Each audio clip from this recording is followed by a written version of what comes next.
Hello everyone, bright future class में आपका स्वागत है।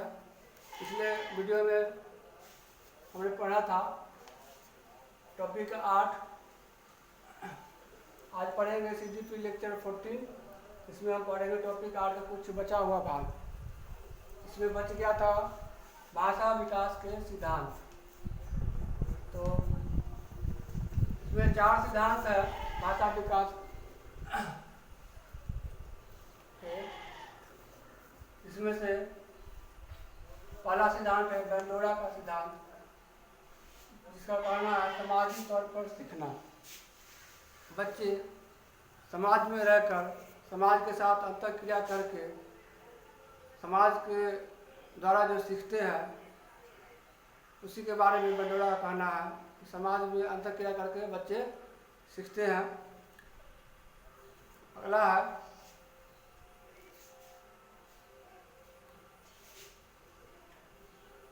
परिपक्वता का सिद्धांत। बच्चा जब बोलना सीखता है तो शुरुआत में उसमें परिपक्वता नहीं होती है। जैसे जैसे उसका अवस्था बढ़ता है वैसे वैसे उसमें परिपक्वता आना शुरू हो जाता है। परिपक्वता मतलब क्या, जो हम भाषा बोल रहे हैं उस पर हमारा नियंत्रण होना चाहिए। भाषा बोलने के लिए हमारी जो ध्वनि जो होती है, ध्वनि इकाई पर निर्भर करती है हमारी भाषा। अगर भाषा पर नियंत्रण चाहिए तो हमारी ध्वनि इकाई पर नियंत्रण होनी आवश्यक है। जैसे कि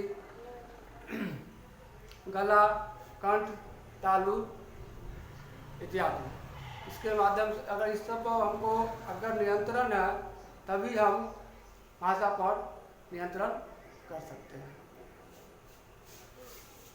अगला है अनुबंधन साहचर्य सिद्धांत। मूर्त भाषा का विकास। मूर्त मतलब क्या, जिसको देखकर भाषा सीखते हैं। आमतौर पर हम बच्चा का जब शुरू में जब पढ़ना शुरू करता है, जब किसी भी चीज़ को देखकर उसको हम बोलना सिखाते हैं। जैसे कि अगर सेब का चित्र है तो उसे हम कहेंगे, एक बार दो बार बोलेंगे कि ये सेब है, और पूछेंगे बच्चे से कि चित्र देंगे, पूछेंगे इसमें से सेब कौन है, तो बता देगा कि ये सेब है। तो इससे भी भाषा का विकास हुआ, वो सेब बोलना सीख गया। आगे है चोम्स्की का सिद्धांत। चोम्स्की का कहना है कि भाषा सीखने की क्षमता बच्चों में जन्मजात होती है। भाषा बच्चा जो है अपने सब परिवार में से, समाज से, विद्यालय से, अन्य रूपों से परस्पर अंतःक्रिया करके अर्जन करता है, सीखता है और अर्जन करता है। तो आगे हम पढ़ेंगे प्रभावित करने वाले कारण। भाषा को प्रभावित करने वाले कारण। पहला है स्वास्थ्य। स्वास्थ्य अच्छा होगा तभी तो बच्चा का मानसिक विकास होगा। मानसिक विकास होगा तो बच्चे का मानसिक विकास होगा तो भाषा का विकास होगा। उसके बाद दूसरा है बुद्धि। जिस बच्चा का बौद्धिक मतलब कि बौद्धिक स्तर, जैसे कि IQ अगर उच्च होता है तो वो निम्न स्तर के बच्चे से अच्छा भाषा सीख सकता है। उसके बाद है तीसरा सामाजिक आर्थिक स्थिति।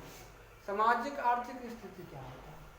समाज में हम देखते हैं कि जो शहर में बच्चा पढ़ता है उसका शब्द भंडार जो है ग्रामीण क्षेत्र के बच्चों के शब्द भंडार से कई गुना ज़्यादा होता है ना। तो उसमें आर्थिक स्थिति भी कुछ हद तक ये होती है। अगर गरीब तबके का बच्चा है तो गांव घर में ही ज़्यादातर पढ़ता है, बाहर नहीं जा पाता है शहर में। अभी बच्चे जो है वो बाहर भी जाते हैं और वहाँ की संस्कृति को भी पढ़ते हैं और उनका शब्द भंडार जो है विकसित होता है।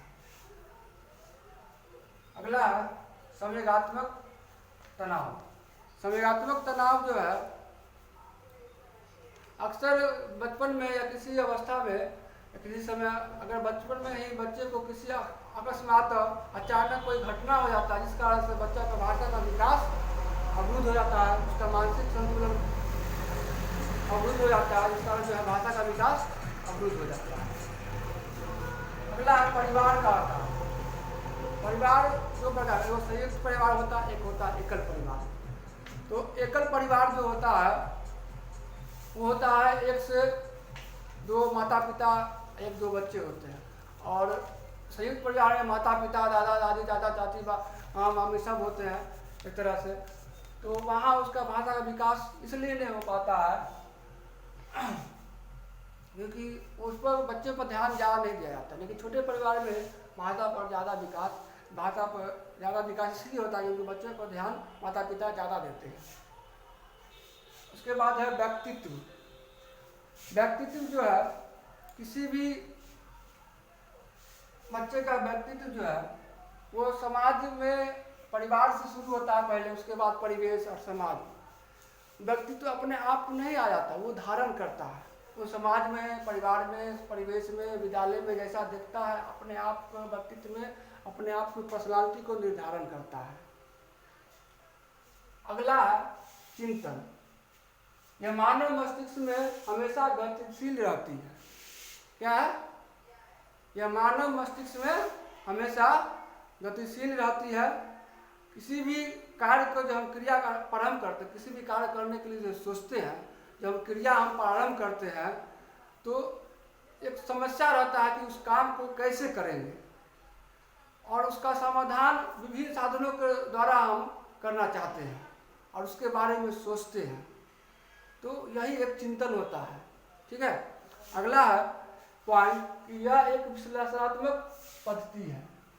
किसी भी क्रिया को करते हैं तो उसका हम कार्य करने के बाद उसका एक विश्लेषण तैयार करते हैं कि किस हद तक हमारा क्रिया पहुंचा, तो हमारा काम किस हद तक पहुंचा, उसमें क्या सुधार होना चाहिए, क्या अच्छा है, क्या गलत। इस तरह से किसी भी क्रिया का हम विश्लेषण करते हैं विस्तार पूर्वक से। तो आज आपका टॉपिक 8 CDP लेक्चर 14 का यूनिट बाल विकास का टॉपिक 8 खत्म हो गया। अगर आप लोगों को वीडियो अच्छा लगा होगा तो चैनल को सब्सक्राइब करें और बेल आइकन को क्लिक करें ताकि अगला वीडियो आप तक पहुंच सके। Thank you.